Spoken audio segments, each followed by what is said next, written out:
औरतें भी बड़ी बेवकूफ़ होती हैं। समय निकालकर ज़रूर देख लेना। रोज़ाना की तरह आज फिर ईश्वर का नाम लेकर उठी थी, किचन में आई और चूल्हे पर चाय का पानी चढ़ाया। फिर बच्चों को नींद से जगाया ताकि वे स्कूल के लिए तैयार हो सकें। कुछ ही पलों में वो अपने सास ससुर को चाय देकर आई, फिर बच्चों को नाश्ता तैयार किया और इस बीच उसने बच्चों को ड्रेस भी पहनाई। फिर बच्चों को नाश्ता कराया। पति के लिए दोपहर का टिफ़िन बनाना भी ज़रूरी था।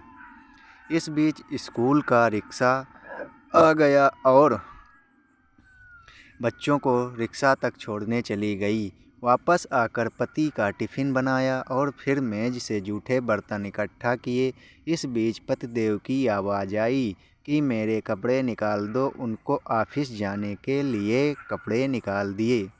अभी पति के लिए उनकी पसंद का नाश्ता तैयार करके टेबल पर लगाया ही था कि छोटी ननद आई और ये कहकर गई, भाभी आज मुझे भी कॉलेज जल्दी जाना है, मेरा भी नाश्ता लगा देना। तभी देवर की भी आवाज़ आई कि भाभी नाश्ता तैयार हो गया है क्या, अभी लीजिए, नाश्ता तैयार है।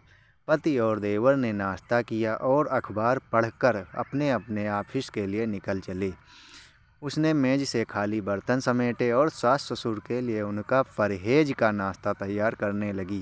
दोनों को नाश्ता कराने के बाद फिर बर्तन इकट्ठे किए और उनको भी किचन में लाकर धोने लगी। इस बीच सफाई वाली भी उसने बर्तन का काम सफाई वाली को सौंपकर खुद बेड की चादरें वगैरह इकट्ठा करने पहुंच गई और फिर सफाई वाली के साथ मिलकर सफाई में जुट गई। अब तक 11 बज चुके थे। अभी वो पूरी तरह काम समेट भी ना पाई थी कि काल बेल बजी। दरवाज़ा खोला तो सामने बड़ी ननद और उसके पति व बच्चे सामने खड़े थे।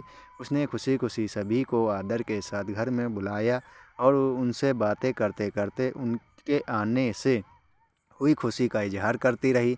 ननद की फरमाइश के मुताबिक नाश्ता तैयार करने के बाद अभी वो ननद के पास बैठी ही थी कि सास की आवाज़ आई कि बहू खाने का क्या प्रोग्राम है। उसने घड़ी पर नज़र डाली तो 12 बज रहे थे।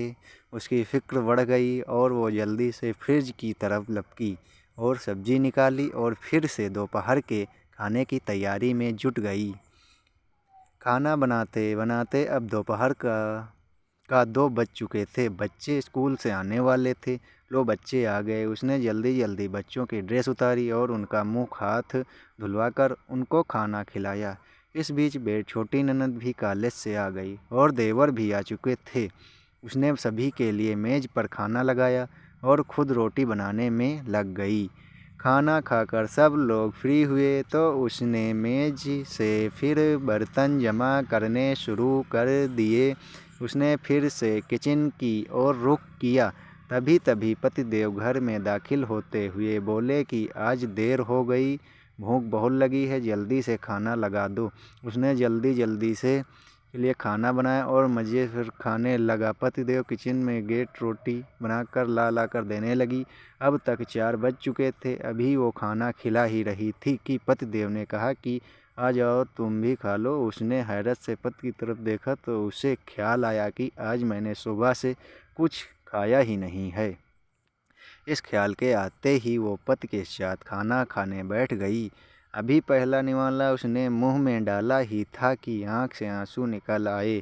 पतिदेव ने उनसे आंसू देखे तो फौरन पूछा को तुम क्यों रो रही हो। वो खामोश रही और सोचने लगी कि इन्हें कैसे बताऊं कि ससुराल में कितनी मेहनत के बाद ये रोटी का निवाला नसीब होता है और लोग इसे मुफ्त की रोटी कहते हैं। दोस्तों चैनल को सब्सक्राइब